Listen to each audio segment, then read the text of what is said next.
Minasan konnichiwa and welcome to Shogo's podcast.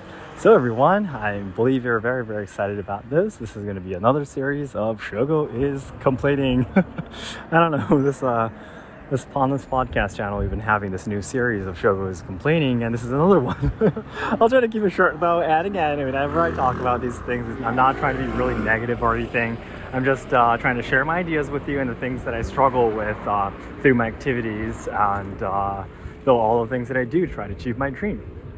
So, to make a long story short, recently, especially ever since I have achieved 1 million subscribers, there's been a lot of people contacting me for collaborations or, translations for their videos or making voiceovers and such. Like Asayama Shinryu-san is one of the places that have given me an offer to do that, right? But there are tons and tons of other places that have asked me to do that.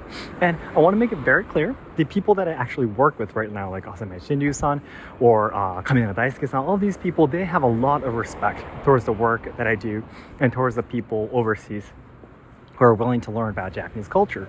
But, let me see, maybe about 80-90% of the people really makes me, first of all, a little bit sad that they misunderstand it this way, and also a little bit frustrated, to be really honest with you guys, because you are my closest friends. To be honest, that is something that I must say I feel, and it is basically a lot of people say, "Oh, Shogo, you're so famous. You make a lot of videos to foreign people, and can you do like translator videos for us? Can you do like a voiceover, And they send me their Japanese videos, and I'm like, it's not that easy, if that makes sense, All of the Japanese videos has, all of the Japanese subtitles and all the sound effects and all the background music.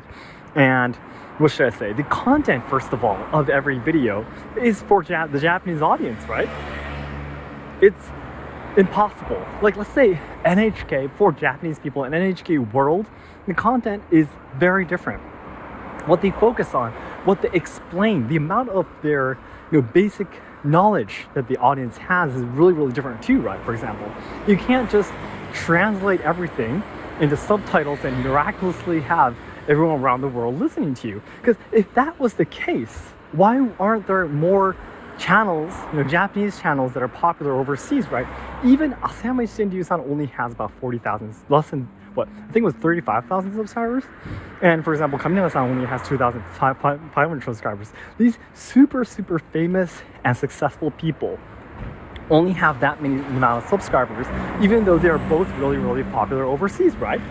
Then the other smaller YouTube channels or smaller organizations must have to work much harder than just making subtitles or making voiceovers. This is the thing. A lot of Japanese, like even in the tourism industry. So far I've been talking about YouTube and the subtitles and voiceovers and such, but it's not just that. Like for example, even in the tourism industry, there are tons and tons of Japanese people who are like, yeah, just go ahead and go and sell t-shirts that have the kanji character samurai written on it, and the tourists will come and buy them.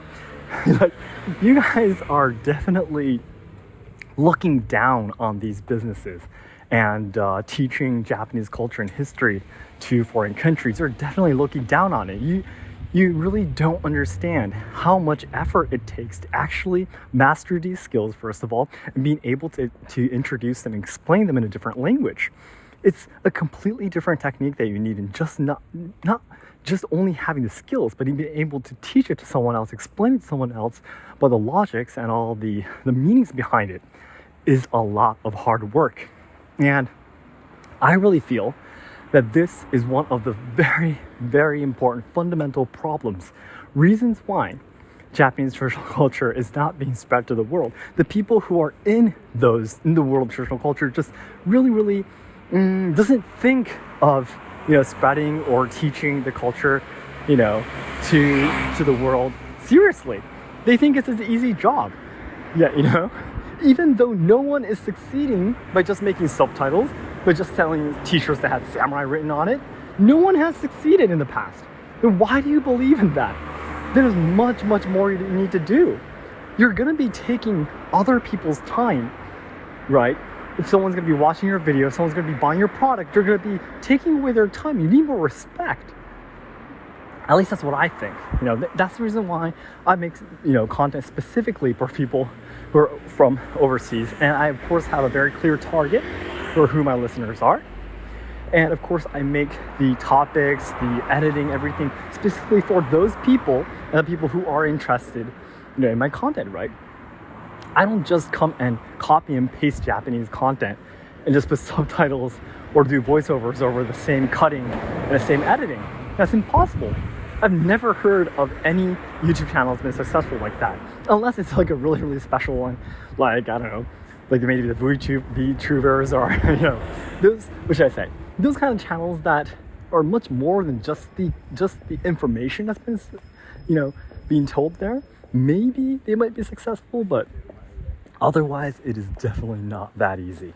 Yeah, I think we should definitely talk about the world traditional culture. Yeah, so like the newer culture, like again, VTubers or those kind of people might be successful. But if you're trying to explain something that needs a lot of effort to do, it's not that easy. And it's something that I really do want to teach the world, to teach the people in the world traditional culture in the future.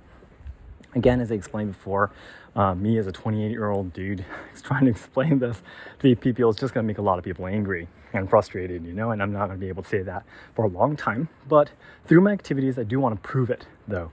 Through all of the business successes that I'll be making, all thanks to you guys, I'll be able to prove to the people that's something that we need to do much more seriously.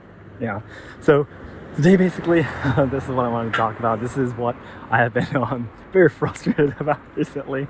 I'm not really angry or anything, but I'm like, come on, let's do this seriously.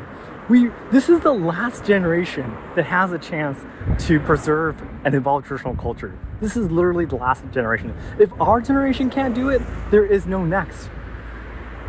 We really want to spread it to the world. We have to do much, much more.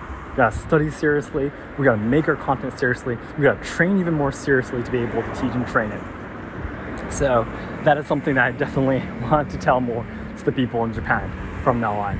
So then everyone, as I always say, the ultimate goal of my life is to make college Japan lovers' dreams come true. So I know there's a lot of people studying Japanese willing to come to Japan to study travel or work or even train in our traditional culture and such. However, I am very afraid that Japan will not be able to make everyone's dreams come true in the future because we're facing a lot of social problems. We are losing our traditional culture, and the younger generations who are supposed to be carrying on the good things about Japan are dying because of all the social issues being shoved against them. So I really want to dedicate my life trying to make Japan a better place. I want to try to preserve this. I want to try to solve the social problems, preserve and evolve traditional culture, and also help out the younger generations so they can have a brighter future. And to do that right now, I have my Ko-fi page, a donation platform like Patreon, to get my very first real bamboo shakuhachi to spread the wonderful culture of Japanese traditional music. And also I have the limited edition merchandise that are sold on my Suzuki page. It'll be the series that I have on right now will only be sold till the end of this year, 2022. So I hope you can check it out for me as soon as possible. Hey guys, thank you so much for your time, and I look forward to your opinions in the comments. Thank you so much for your time.